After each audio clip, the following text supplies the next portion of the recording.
The heat in the west could kill you, but it wasn't the cruelest thing under the sun.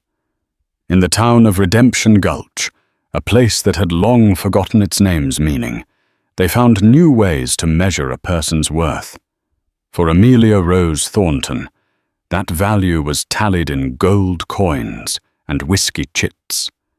They placed a price tag on a human soul right there on the splintered porch of the town's only saloon. Her crime, falling in love with the wrong man and carrying his child. As the bidding began, a shadow fell across the dust-choked street. A stranger had come to town, and he intended to make a purchase not with gold, but with a currency the town understood far better blood, the dust of redemption. Gulch was a fine red powder that coated everything, a permanent blush of shame on a town that had none.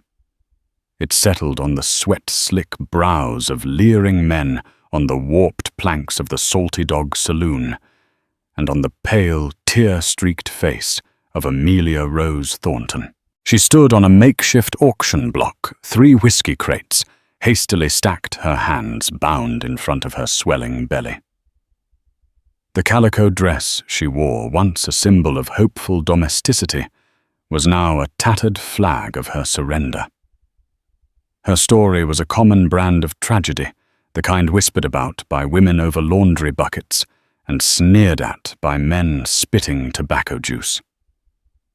She had arrived 2 months prior, the intended bride of Beaufort Beau Sinclair, the handsome, silver-tongued son of the formidable cattle baron Alistair Sinclair. Beau had promised her a life of comfort, a sprawling home under the vast Montana sky, a world away from the crowded, anonymous life she'd known back east. He had courted her with poetry and sweet assurances, and in a moment of trusting love, she had given him everything. The discovery of her pregnancy should have been a joy. Instead, it had been a verdict. Beau's letters, once filled with soaring prose, became short, then sporadic, then stopped altogether. When she'd used the last of her savings to follow him west to Redemption Gulch, the nearest town to the Sinclair ranch, she found him not with a ring, but with an excuse. His father, he'd claimed, would never approve. The Sinclair name could not be sullied by a premature heir and a hurried wedding. He'd left her in a boarding house with a handful of dollars and a final hollow promise to make things right. Things were made right, but not for Amelia. Her money ran out. The boarding house owner, a woman with a heart as hard as packed earth, had turned her out. It was then that Bartholomew Barty Finch, the proprietor of the Salty Dog Saloon and the town's unofficial ruler, had taken an interest. Finch was a man whose girth was matched only by his greed. He saw Amelia not as a person, but as an asset, a debt to be collected. Beau Sinclair, it turned out, had not only a taste for sweet-talking Eastern girls, but also for sour mash whiskey and losing hands of poker. He owed Finch a significant sum. A debt of honor must be paid. Finch had declared his voice slick with false piety as his men dragged her from the alley she'd been sleeping in. And since the young Mr. Sinclair has seen fit to vanish, his property will have to suffice. So here she stood. Property. The auctioneer was Finch himself, his belly straining the buttons of a sweat-stained vest. He held a gavel in one meaty fist, banging it against the saloon's support post to draw a crowd. "Gentlemen, gentlemen," he boomed, a grin splitting his fleshy face. "A unique opportunity presents itself today in Redemption Gulch, a piece of premium stock, you might say, formerly of the Sinclair stable, but now available to the highest bidder." A wave of cruel laughter rippled through the assembled crowd of dusty cowboys, desperate prospectors, and hard-eyed drifters. They appraised her like livestock, their gazes lingering on her face, her bound hands, the unmistakable curve of her belly. Humiliation burned hotter than the midday sun. Each stare was a physical blow, each snicker a fresh cut to her soul. She refused to cry. She'd shed all her tears for Beau. These men would not get that from her. She lifted her chin, her blue eyes scanning the jeering faces with a defiance she did not feel. "What are we buyin', Barty?" a grimy miner called out. "A wife, a laundress, all that and more." Finch roared. "She's gently bred, can read and write, I'm told. And for those of you looking to build a legacy," he gestured theatrically toward her stomach, "she comes with a bonus. A 2-for-1 deal." The crowd erupted. The vulgarity of it sent a fresh wave of nausea through Amelia. She closed her eyes, praying for the earth to swallow her whole. This was the end of her world. She would be sold to some brute, her child born into a life of servitude and misery, all because she had dared to believe in a beautiful lie. "Let's start the bidding at $20, Finch yelled. A bargain for a woman of her condition. "Do I hear 20? A hand went up. A ranch hand with cruel small eyes and a missing front tooth. 20. "I've got 20 from young Travis." A fine start. "Do I hear 25? "Look at her boys. Still got fire in her. You'll have to break her in." "But isn't that half the fun?" 25, shouted another man. This one, older, with a lecherous glint in his eye. The bidding climbed a ladder of degradation. 30, 35, 40. Each bid was a hammer blow nailing her coffin shut. Amelia's defiance began to crumble, replaced by a cold, creeping dread. She saw her future in the faces of the bidders, a life of drudgery, of fear of being an object for a man's use. She thought of the life growing inside her, a tiny, innocent flicker, and for the first time wished it had never been conceived. The thought was so monstrous it choked her. $50. Finch bellowed, his face flushed with excitement. Going once to Mr. Abernathy. A fine price for a fine piece. Going twice. It was then that the stranger appeared. He didn't ride into town. He simply materialized, as if he'd stepped out of the heat haze itself.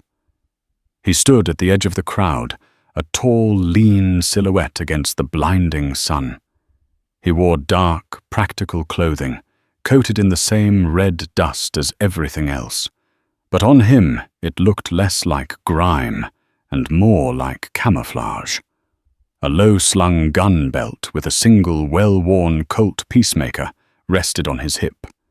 His face was unreadable, shadowed by the brim of a battered hat, but the set of his jaw was hard as granite.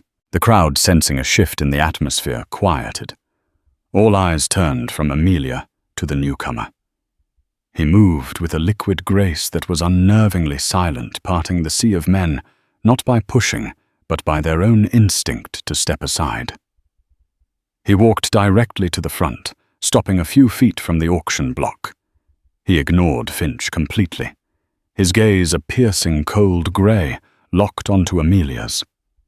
For a heartbeat, the world stopped. In his eyes, she saw none of the leering hunger of the other men. She saw nothing. An emptiness that was somehow more frightening. It was the calm at the center of a storm. Finch, annoyed at the interruption, puffed out his chest. "Well now, stranger, come to join the festivities. The bidding stands at $50. The stranger didn't look at him. His eyes remained on Amelia. A flicker of something recognition, pity crossed his features before being extinguished. I'm not a bidder, the stranger said, his voice a low, gravelly rumble that cut through the silence. Finch's grin turned into a sneer. Then you're wasting my time and interfering with a legal transaction. This is the collection of a duly owed debt. Move along. The debt is Sinclair's, the stranger stated, not as a question, but as a fact. Beau Sinclair's, yes. Finch confirmed, growing wary. A gambling debt.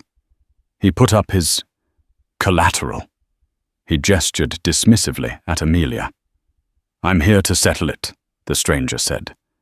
Finch laughed, a short, barking sound. With what? You look like you ain't got 2 cents to rub together. The price is $50, gold or silver coin only. The stranger slowly, deliberately raised his hands to his hat, took it off, and gently smacked the dust from it. He had dark, unruly hair, and a face that was all sharp angles and old scars. He looked like a man who had seen too much and said too little. He placed the hat back on his head. I don't pay with gold, he said, his voice dropping even lower, carrying a deadly promise. He took a single step forward. I pay with blood. Before Finch could process the words, the stranger's hand blurred. It wasn't the fastest draw anyone had ever seen, but it was the most certain. The Colt seemed to leap into his palm as if it were a living thing. He didn't fire at Finch. Instead, in 2 deafening reports that echoed off the false front buildings, he shot the rope that bound Amelia's hands. The frayed ends snapped apart, freeing her. Chaos erupted. The crowd surged backward, a panicked wave of bodies scrambling for cover. Travis, the first bidder, made a foolish, drunken move for his own pistol. The stranger's Colt barked a 3rd time. Travis screamed and clutched his hand, his pistol clattering into the dust. Amelia stumbled back, her freed hands going instinctively to her belly. She stared wide-eyed at the man who stood between her and the mob. Finch stood frozen, his face a mask of disbelief and rage, his chins wobbling. You're insane. You just assaulted a man. You can't. The debt. The stranger interrupted his voice like chipping ice. He leveled the barrel of the Colt directly at Finch's sweating forehead. Is it paid? Finch's eyes darted from the unwavering barrel of the gun to the cold, merciless eyes behind it. All the bluster drained out of him, leaving a quivering mass of fear. He swallowed hard, his Adam's apple bobbing. Yes, he squeaked, his voice a pathetic whisper. Paid. Paid in full. She leaves with me, the stranger said. It wasn't a request. Finch could only nod, his jowls trembling. The stranger kept the gun on him, but his eyes flicked to Amelia. Ma'am. He gave a short, sharp nod toward the alley beside the saloon. The message was clear: move. Numbly putting one foot in front of the other, Amelia scrambled off the whiskey crates. She didn't look back at the terrified saloon owner or the stunned crowd. She kept her eyes on the back of the stranger, the man who had just bought her freedom with 3 bullets. As she followed him into the shadows of the alley, she had no idea if she had been rescued or merely transferred to a more dangerous owner.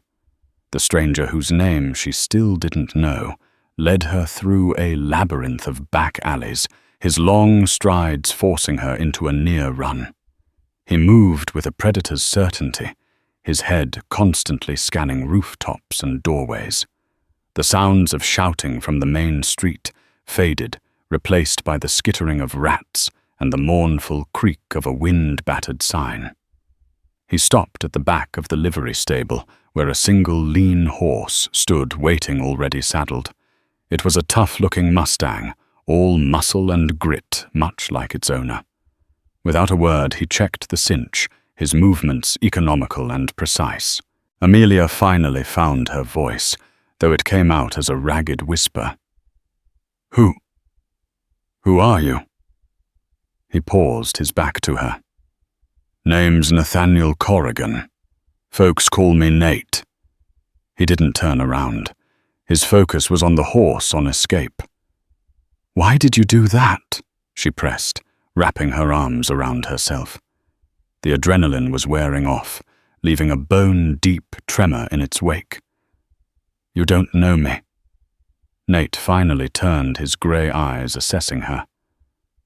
I know Barty Finch, and I know the Sinclair name. That's enough. He gestured to the horse. Get on. The command was blunt, but not unkind.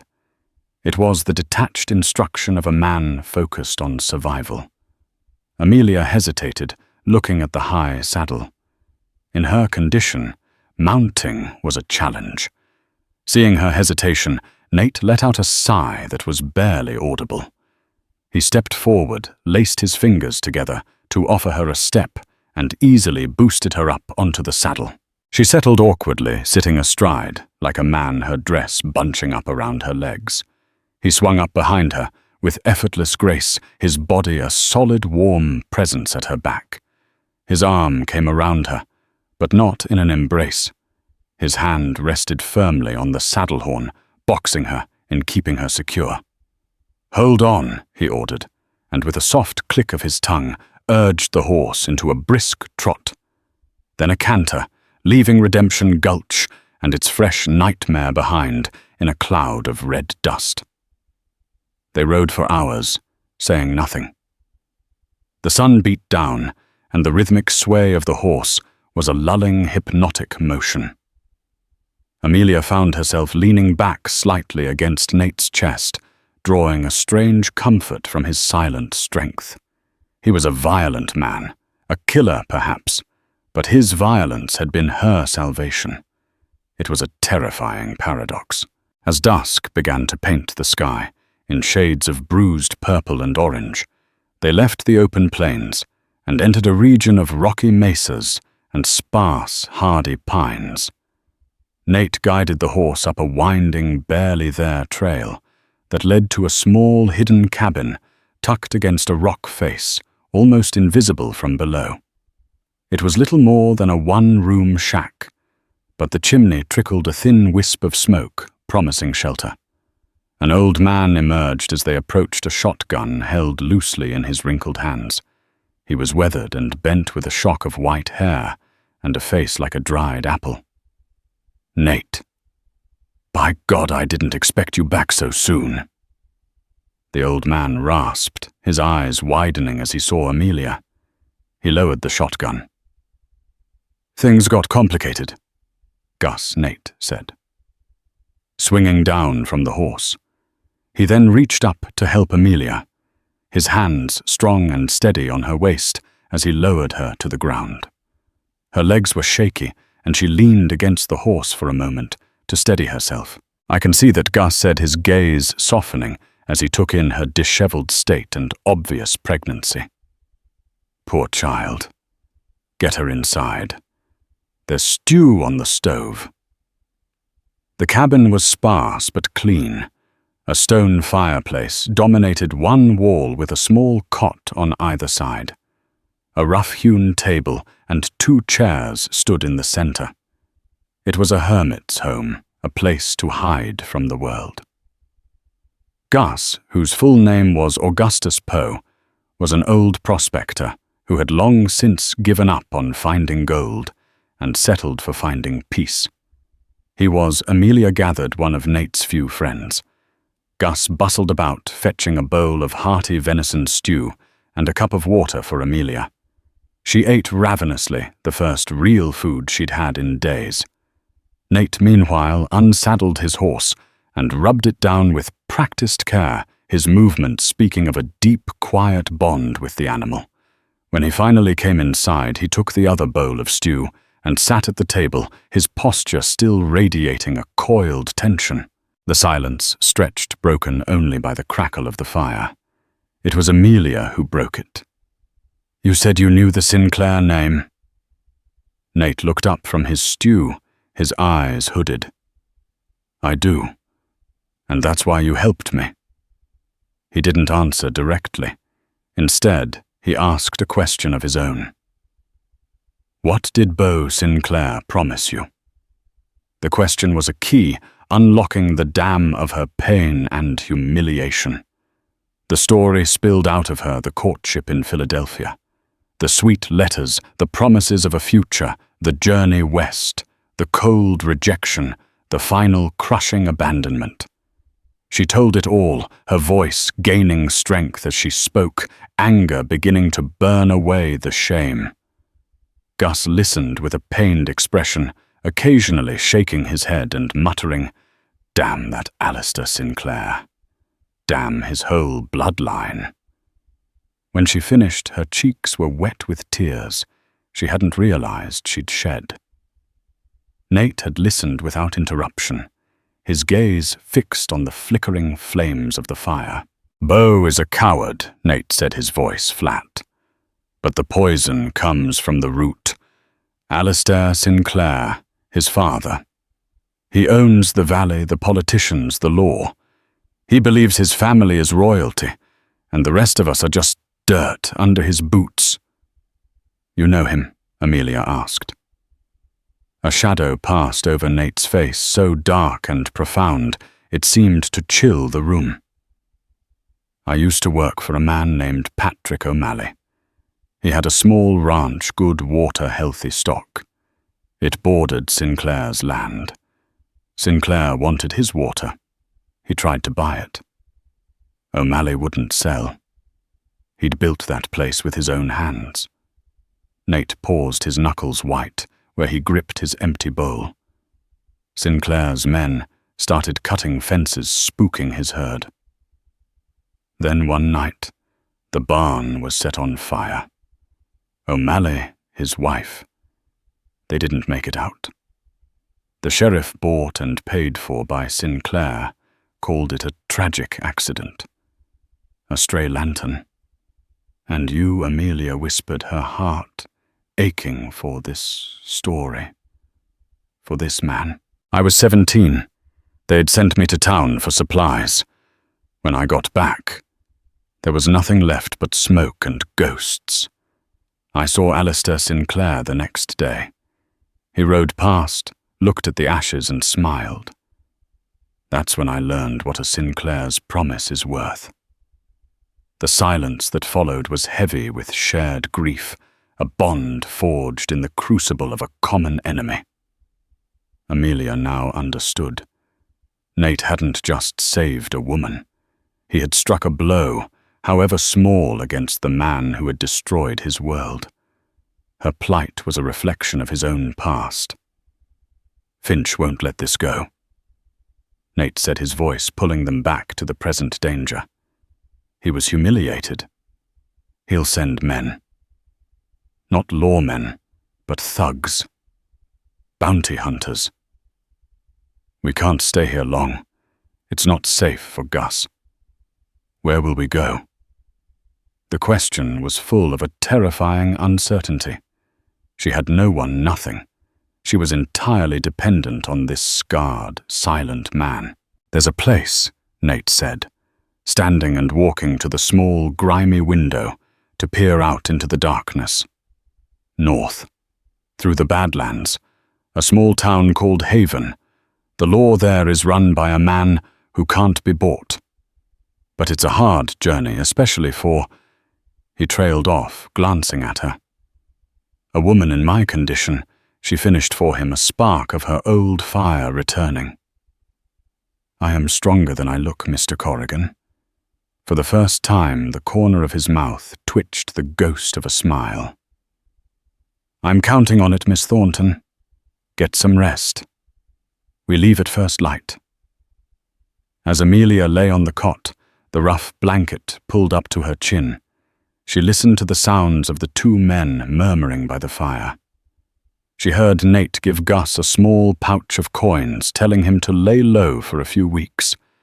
She heard Gus warn Nate that Alistair Sinclair had a long reach and an even longer memory. Sleep did not come easily. Her mind replayed the auction, the jeering faces, the crack of Nate's gun. But for the first time in months, the terror was mixed with something else, a fragile, flickering ember of hope. She was no longer just a victim. She was allied with a man who understood her enemy, a man who had his own ghosts to appease. Their path was dangerous, their future unknown, but they were moving, and for now that was enough. She drifted off to sleep, her hand resting on her belly, a silent promise to the life within, that she would fight for them both. True to his word, they left as the first hint of grey dawn touched the eastern sky. Gus pressed a bundle of dried jerky and a water skin into Amelia's hands, his eyes full of worry. "You watch out for him. You hear?" he whispered to her, nodding toward Nate. "He carries more burdens than any one man should." The journey was brutal. The Badlands were a raw, elemental world of sun-scorched rock and thorny scrub. The landscape was a maze of canyons and arroyos, a place where a man could easily get lost and die of thirst. But Nate navigated it with an uncanny instinct, as if he could read the terrain like a map. He pushed them hard, keeping to the low ground, always mindful of their back trail. For 2 days they spoke little. The hardship of the trail became their only language. Nate was a tireless guardian. He found sheltered spots for them to rest during the blistering heat of midday, shared his water ration, when hers ran low, and who took every watch at night, sitting with his rifle across his lap while she slept fitfully. Amelia, in turn, refused to be a liability. She grit her teeth against the aches in her back and the weariness that settled deep in her bones. She learned to move with the rhythm of the horse, to conserve her energy to read the subtle signs of Nate's mood in the set of his shoulders or the tightness of his jaw. A silent respect grew between them. He respected her resilience. She respected his competence. On the third night, they made camp in a narrow canyon, a sliver of starry sky visible between the towering rock walls. The air was cold, and Nate built a small, smokeless fire in an overhang. As they chewed on the tough jerky, Amelia felt a sharp, sudden pain in her lower back, so intense it made her gasp. Nate was on his feet instantly, his hand hovering near his gun. "What is it?" "It's nothing," she said, trying to breathe through the cramping. "Just a spasm." But it wasn't just a spasm. Another wave of pain washed over her, and she couldn't stifle a low moan. Fear, cold and sharp, pierced through her exhaustion. It was too soon. Far too soon. Nate's face was grim in the firelight. The stoic mask had slipped, revealing a raw concern that startled her. "We're still 2 days from Haven. The horse can't go any faster." "I'll be fine," she insisted, though her voice trembled. She was a liability after all. The thought was unbearable. He ignored her protestations, his mind clearly working. He scanned the canyon walls, his gaze lingering on a series of ancient faded paintings, high up on the rock face handprints and stick-figure animals left by a people long vanished. "Stay here," he commanded, and before she could argue, he began to climb. He moved up the rock face with the same unnerving grace she'd seen in the alley, finding handholds and footholds that seemed invisible to her. He was making for a dark cleft in the rock, about 50 feet up. He disappeared inside for a few moments, then re-emerged and skillfully made his way back down. "There's a cave," he announced. "It's dry and sheltered, and there's a spring seeping through the back. The old ones knew where to live." He looked at her, his expression serious. "We're not moving until you're better. Finch's men are a problem, but this is a bigger one."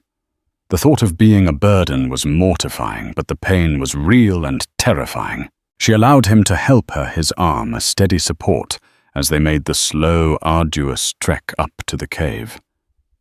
The cave was more of a large hollow, but as he'd said, it was deep, dry, and protected from the wind. A small pool of crystal-clear water collected at the back, a miracle in this arid land. Nate laid out her bedroll and his own, making a thicker pallet for her to lie on. The cramping continued for hours. Amelia lay curled on her side, her hands pressed to her belly, whispering pleas to her unborn child. "Not yet, little one. Please, not yet. We're not safe yet." Nate did what he could. He brought her water, soaked a spare cloth to cool her forehead, and sat by the entrance a silent, watchful sentinel. He didn't offer empty platitudes or reassurances. He simply offered his presence, and in the desolate loneliness of the Badlands, that was a profound comfort. Sometime before dawn, the pain began to subside, the spasms easing into a dull ache. Exhausted but relieved, Amelia finally drifted into a deep sleep. When she woke, the sun was high in the sky. She felt weak, but the sharp pains were gone. Nate was sitting by the cave entrance, sharpening his knife on a whetstone, the rhythmic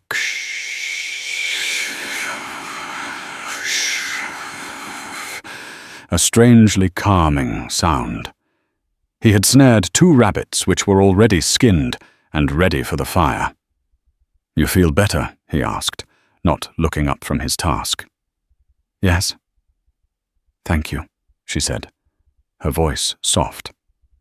"You didn't have to stay." He paused, his hands stilling. "Yes," he said, finally, meeting her gaze. "I did." The simple 2-word declaration hung in the air between them. It was more than an admission of responsibility. It was a statement of choice. He had tied his fate to hers, not just out of a shared enmity for the Sinclairs, but for a reason he himself might not yet understand. They stayed in the cave for another day and a night, allowing her to regain her strength. The enforced stillness changed the dynamic between them. The silence was no longer just the absence of words. It was comfortable, companionable. She watched him work, impressed by his self-sufficiency, by the way he belonged to this harsh landscape.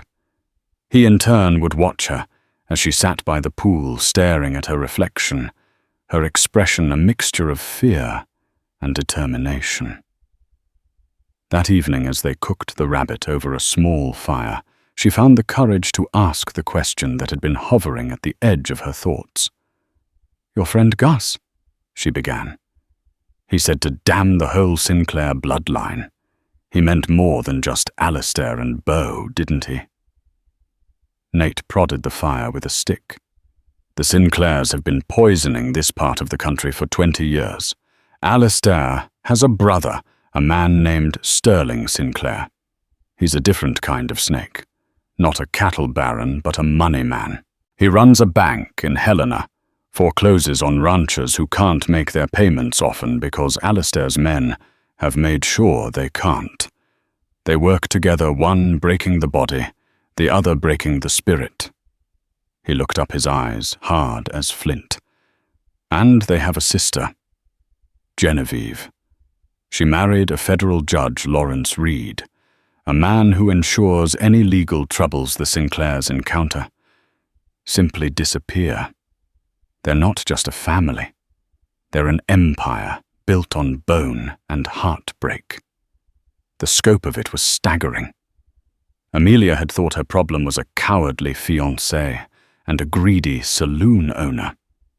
She now saw she had stumbled into a war, a generational conflict she was completely unequipped to fight.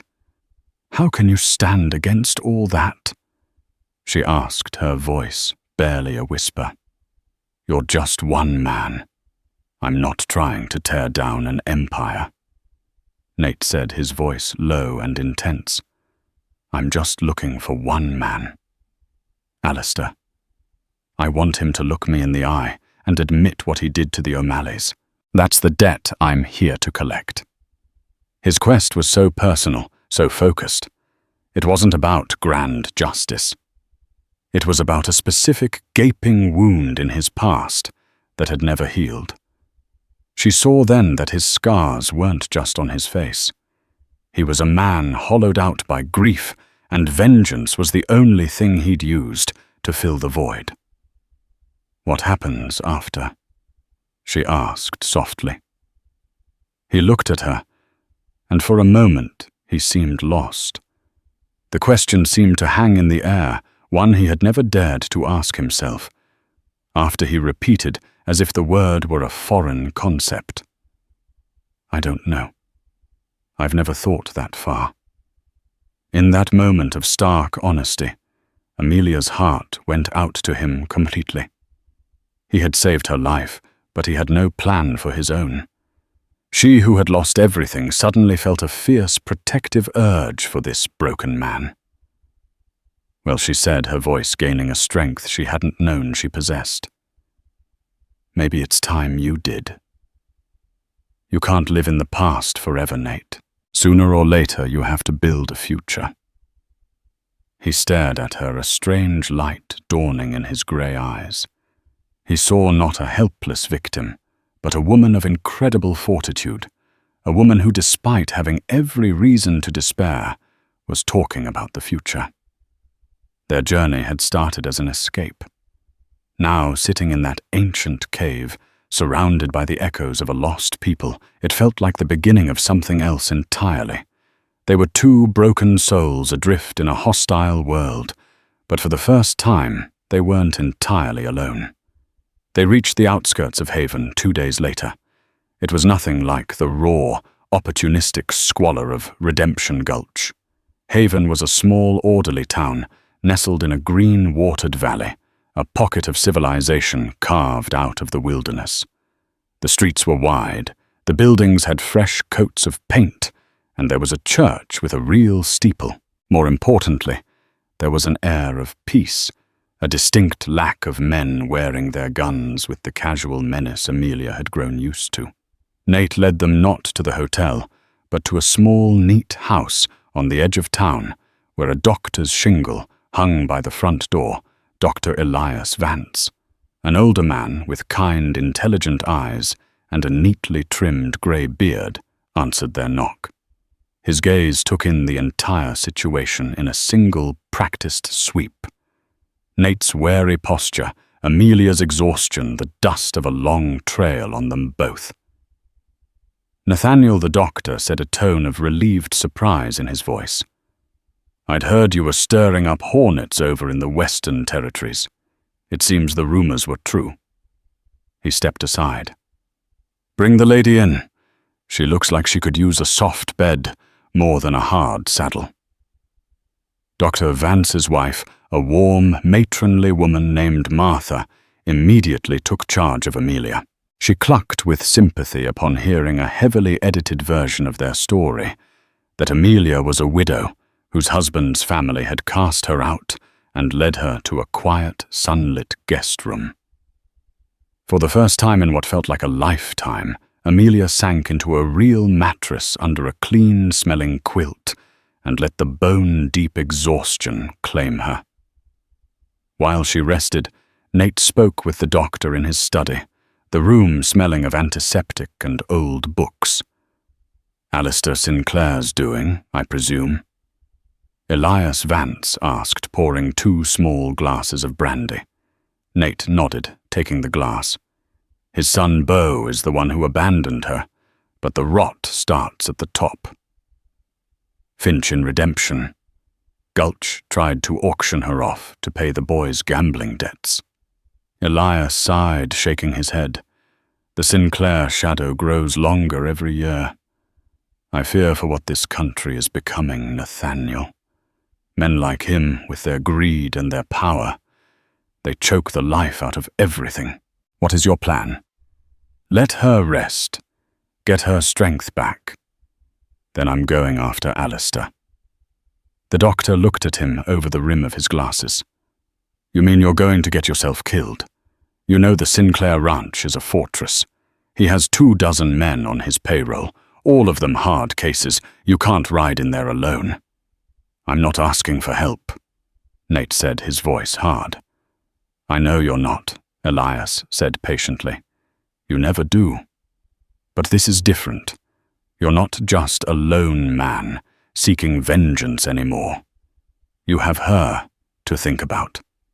And the child." He leaned forward, his expression earnest. "What happens to them if Alistair's men put a bullet in you?" The question struck Nate with the force of a physical blow. He had been so consumed by his own mission, his own pain, that he'd seen Amelia as a part of it, a responsibility within it. He hadn't truly considered the aftermath, the world after his confrontation, the future she had spoken of in the cave. If he died, he would be leaving her in the exact same position he'd found her in, alone, vulnerable and hunted. He said nothing, swirling the brandy in his glass, the turmoil evident on his face. "There are other ways to fight men like Sinclair." Elias continued softly. "His power comes from his reputation, his aura of invincibility. People are afraid of him.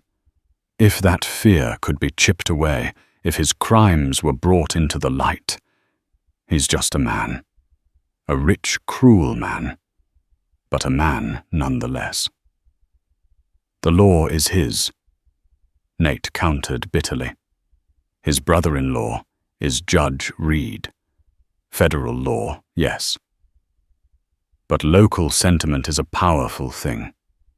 Reputations can be ruined. Fortunes can be lost." The doctor's words were seeds planting an idea that was alien to Nate's direct, violent methods.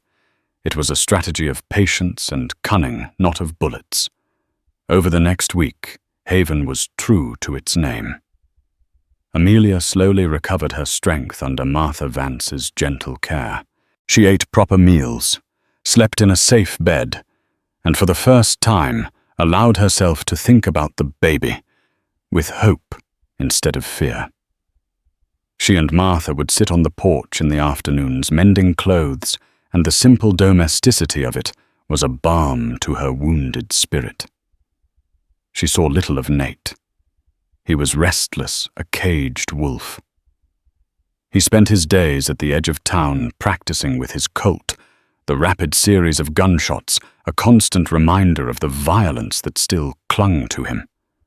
But she also saw him in quiet moments, watching her from a distance with an unreadable expression, or listening as Dr. Vance spoke of politics, law, and the interconnected web of power in the territory.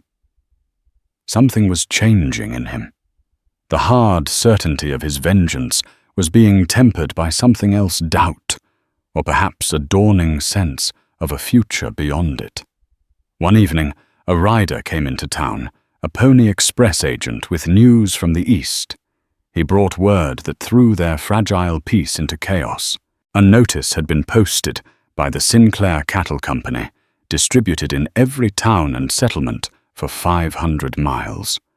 It offered a reward of $500 a fortune for the capture of a fugitive named Nathaniel Corrigan, wanted for assault and horse theft in Redemption Gulch. It went on to describe his accomplice, a pregnant woman named Amelia Thornton, branding her a thief and a woman of low morals who had fled with him. The notice was a masterstroke of cruelty.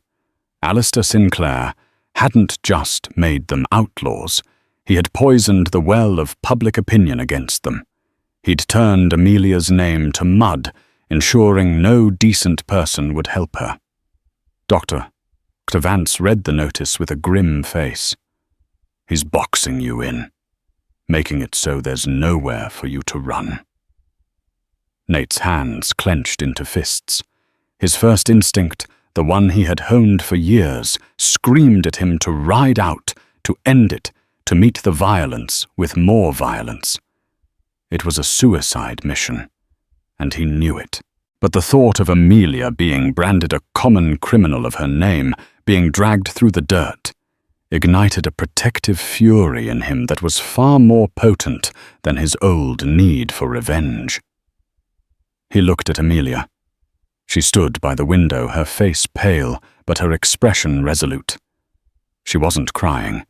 She had met this new blow with the same quiet strength she'd shown all along. "He won't win," she said, her voice shaking only slightly. "We can't let him." In that moment, Nate's path became clear. Dr. Vance was right. Riding into the Sinclair ranch to die was not a solution. It was an abdication of his real responsibility. His old quest for vengeance had been a solitary, selfish thing. Protecting Amelia, protecting her future and the future of her child, was something more. It required him to be more than just a gunslinger. It required him to be smarter, to be better. "No," Nate said, his voice calm and clear. The storm inside him finally settled. "He won't." He turned to Dr. Vance. "You said there were other ways to fight him. Tell me more." The decision was made. They were no longer running. They were going to turn and face the shadow, not with guns blazing, but with a truth that was sharper and more deadly than any bullet. Their new target was not just Alistair Sinclair's life, but the very foundation of his power. His name. The plan they devised was audacious, relying on Whisper's timing and the fundamental weaknesses of arrogant men. Their weapon would not be Nate's Colt, but a simple, undeniable story. Amelia's. Dr. Vance, it turned out, was more than just a physician. He was a man with a wide network of correspondence, a quiet node in a web of decent folk who had grown weary of the Sinclairs' tyranny. Their target was not the ranch, but the town of Helena, the seat of Sterling Sinclair's financial power, and the home of Judge Lawrence Reed. It was 100 miles away, and Alistair Sinclair would be there. A major cattleman's auction was scheduled, an event Alistair never missed. It was a chance for him to parade his success to hold court among his peers.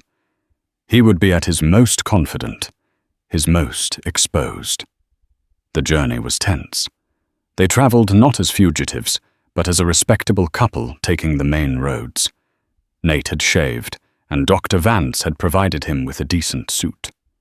Amelia wore a simple but elegant dress provided by Martha, her pregnancy now gracefully apparent, not something to be hidden in shame. They were Mr. and Mrs. Cole, a couple traveling to meet family. The lie was their shield. Dr. Vance had gone ahead of them, using his connections to sow the first seeds of the story. He didn't speak of auctions or kidnappings.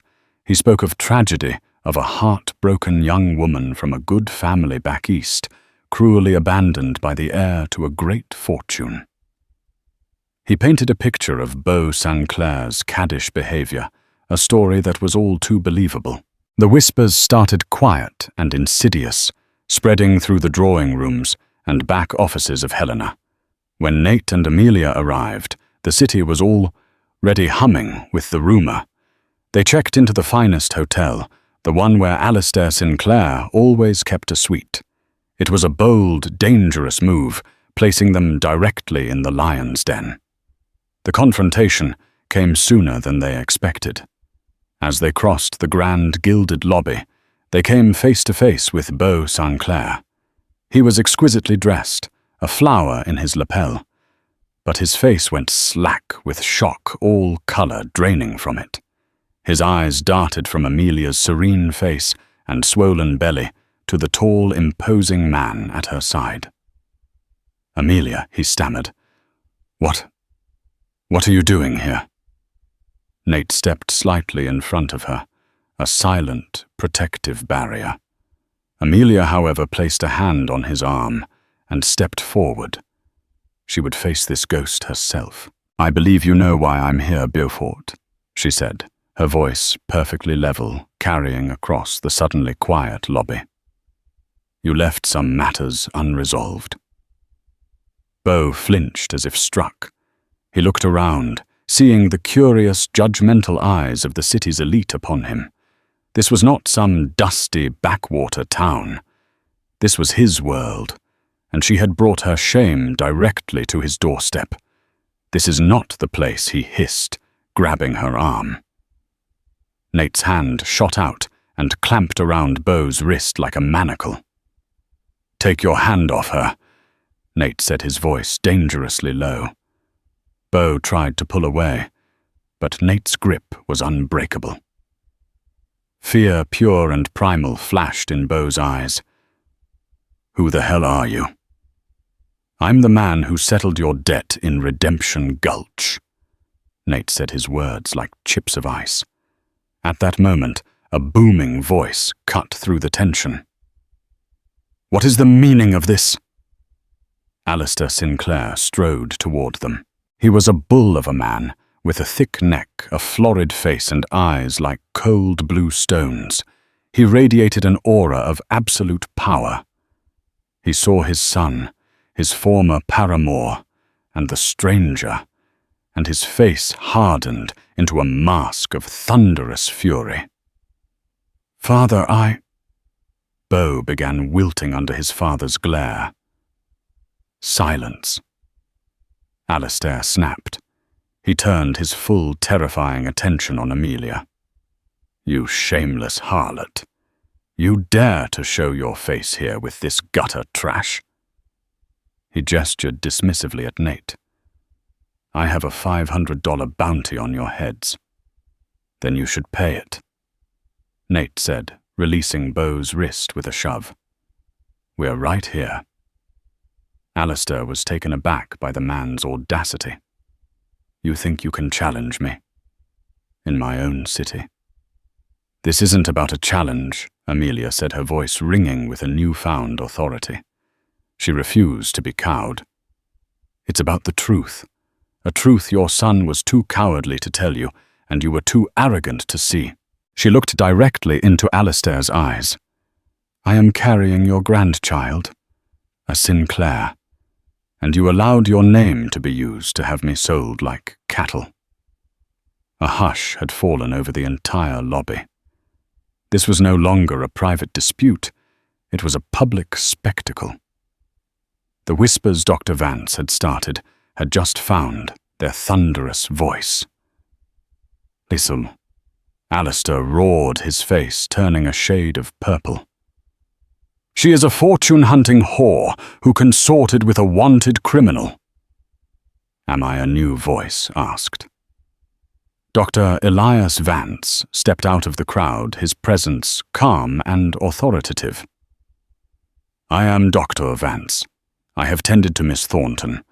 I can attest to her character. But perhaps we should hear from another witness." He gestured toward the hotel entrance. A man stood there, looking nervous but determined. It was Mr. Abernathy, the man who had placed the final bid at Amelia's auction.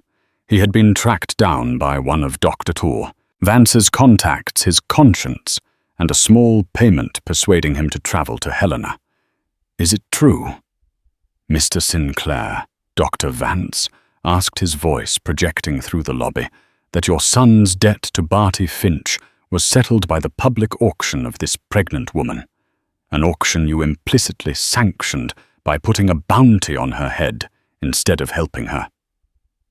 Alistair was trapped.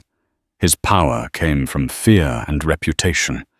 Here, in front of his peers, his bankers and his rivals, his reputation was being shredded. He saw the looks on their faces, not fear, but disgust and fascination. He had been outmaneuvered. His eyes narrowed, locking on Nate. He recognized the source of his defeat. This was not about the woman. This was about something else, something older. "I know you," he said slowly, the pieces clicking into place. "The O'Malley Ranch. The stable boy who disappeared." "I didn't disappear." Nate said, his voice hard with the weight of 2 decades of grief. You just stopped looking. You burned a family alive for a creek, Alistair. I was there. The accusation, raw and shocking, landed like a physical blow.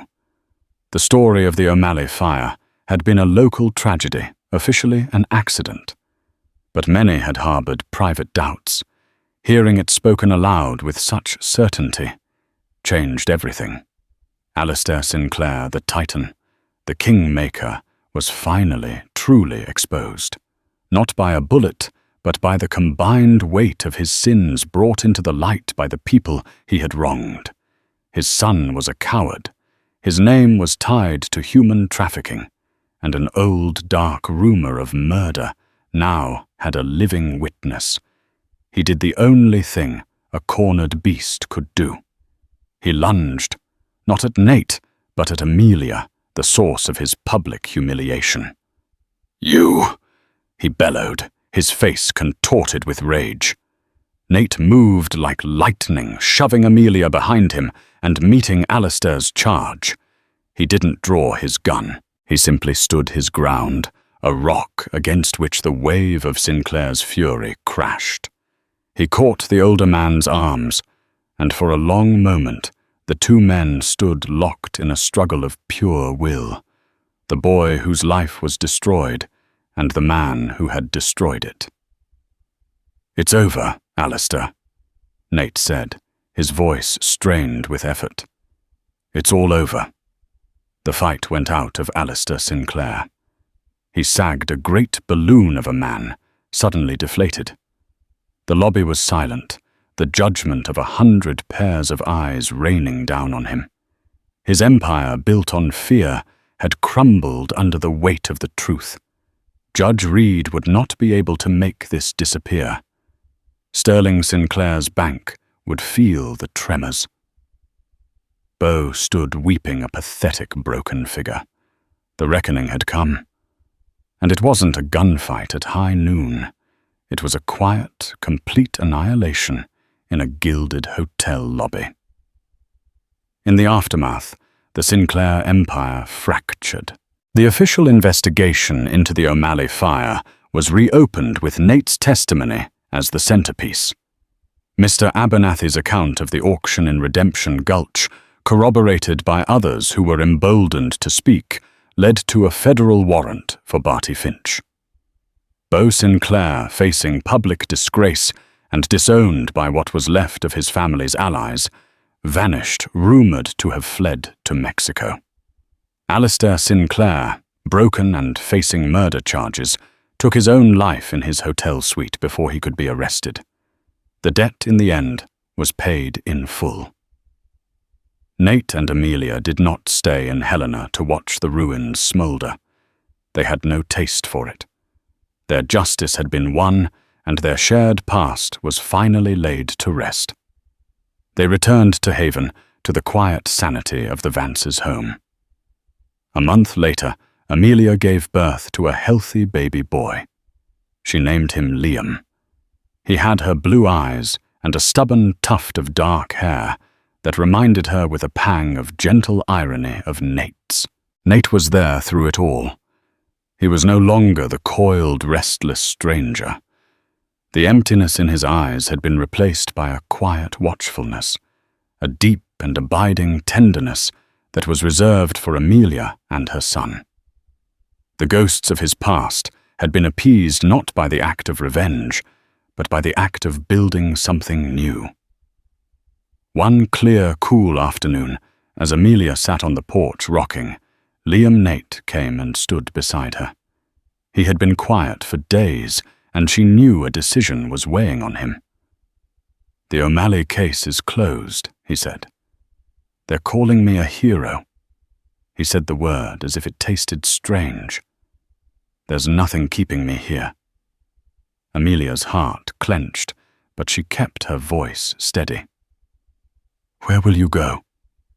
He looked out at the open horizon, the vast, promising expanse of land that stretched to the west. "I don't know. I never thought I'd have to choose." He turned to her, and the question that had been unspoken between them for months was finally in his eyes. "The thing is," he said, his voice rough with emotion, "I find I don't want to choose alone anymore." He hesitated, a man far more comfortable with a gun than with the words of his heart. "Amelia, I know I'm not. I'm not the kind of man you ever imagined. I'm scarred and I've got a past. But your future, the one you spoke of in the cave, I'd like to be a part of building it, if you'll have me." Amelia looked up at him, at this man who had walked out of the dust and into her life, this stranger who had paid for her freedom with violence and then saved her soul with his quiet constancy. She looked down at the sleeping child in her arms, a symbol not of a mistake, but of a new beginning. Her life was not the one she had planned, but it was real, and it was hers. "Nate," she said, a slow, beautiful smile spreading across her face. "I think our future has already begun." She held out her free hand to him. He took it, his calloused fingers lacing with hers. It wasn't a promise of an easy life, but of a shared one. Together they looked out at the horizon, not as two broken people running from a dark past, but as a family ready to face the dawn. From the dust of an auction block to the promise of a new dawn, the story of Amelia and Nate is a testament to the fact that even in the harshest of lands, courage can bloom. It shows us that true justice isn't always found at the end of a gun barrel, but in the power of truth, and that the deepest scars can be healed by the most unexpected love. They weren't saints or legends. They were survivors who found in each other the strength to rebuild their world. If their story of survival justice and the birth of an unlikely family moved you, please take a moment to support our channel. Hit that like button to let us know you want more tales from the Old West. Share this video with someone who appreciates a powerful drama, and most importantly, subscribe and ring that notification bell. Your support allows us to keep these stories alive. Thank you for listening.